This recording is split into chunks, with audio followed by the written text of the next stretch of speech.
Hello everyone, কেমন আছো সবাই? দেখতে পাচ্ছ আমার হাতে একটা ফ্রেম। তো এটা কিন্তু আমি টুথপিক দিয়ে বানিয়েছি। তো সেটার যদি টিউটোরিয়াল তোমরা চাও সেটা আমি পরে দিয়ে দিব। এটা বানানো খুবই ইজি। তোমরা খুব ইজিলি টুথপিক দিয়ে এবং আঠা দিয়ে খুব সহজে একটার সাথে একটা অ্যাটাচড করে এরকম একটা ফ্রেম বানিয়ে নিতে পারবে। তো আমি আজকে এই ফ্রেমটা বানিয়ে সেটার ওপর হিমি গুয়াশের যে 56 কালারটা আছে সেটা দিয়ে আমি একটা পেন্টিং করব। এটার আউটপুটটা কেমন আসে সেটাই হচ্ছে দেখার পালা, যেহেতু এটা আমি ফার্স্ট টাইম করেছি। তো এখন আমি একটু আকাশি রং দিব। গোলাপিটা দেওয়া শেষ, একটু আকাশি রং দিয়ে দেন একটু ব্লেন্ড করে নিব। খুব সাবধানতার সাথে কিন্তু ব্লেন্ডিংটা করতে হবে, যেহেতু টুথপিক খুব হালকা এবং আমি লাগিয়েছি হচ্ছে ফেভিক্রিলের একটা গ্লু দিয়ে।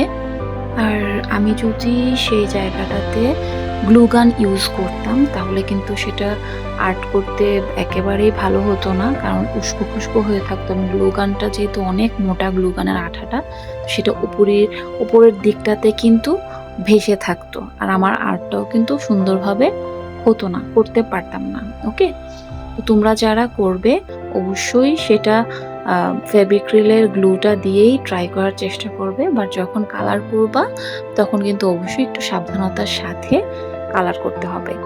আর তুমি যদি ফ্রেমটা তৈরি করার একদিন পর পেন্টিং করো আমি মনে করি তাহলে বেস্ট হবে।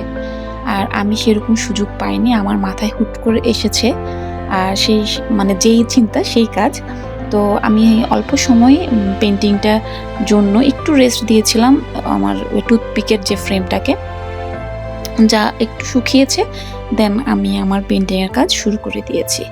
তো তোমরা দেখতেই পাচ্ছ যে আমি গোলাপি রংটা আর আকাশি রংটাকে একটু ব্লেন্ড করেছি, আর আকাশের উপরের দিকটাতে আমি একটু গাঢ় নীল রং করেছিলাম, আর নিচের দিকটাতে আমি একটু পিচ ইউজ করতেছি, কারণ যখন সন্ধ্যা হয় তখন কিন্তু একটু পিচি পিঙ্ক টাইপের একটা কালার থাকে আকাশে। তোমরা এটা সবাই নিশ্চয়ই দেখেছো। তো আমি সেরকমই একটা কালার চুজ করেছি।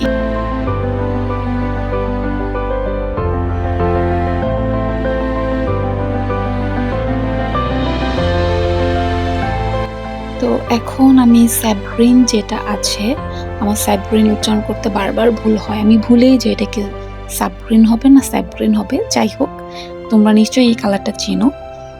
তো এই কালারটা দিয়ে আমি একটু গাছের মতো করে একটু শেড দিয়ে নিচ্ছি, যেন মনে হয় যে এখানে একটা গাছ আছে, কিছু গাছ ঝোপঝাড়ের ভেতর দিয়ে আকাশটা দেখা যাচ্ছে, খুব সুন্দর।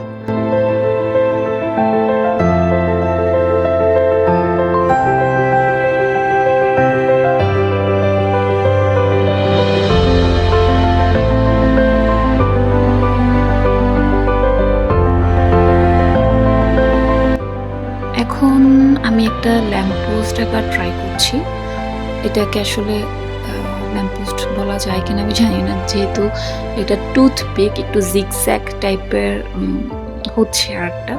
তো এটা কোনো প্রবলেম না, তোমরা মনে করো না যে একদম সূক্ষ্মভাবে আর্ট করতে হবে। So don't worry. আর হ্যাঁ, তোমাদের যাদের আমার এই আর্ট ভালো লাগবে অবশ্যই আমার চ্যানেলটা সাবস্ক্রাইব করে দিবা, আর লাইক কমেন্ট শেয়ার একটু করে দিবা। ওকে, তো তোমাদের সাথে কথা বলতে বলতে কিন্তু আমার আর্টটা অলমোস্ট ডান।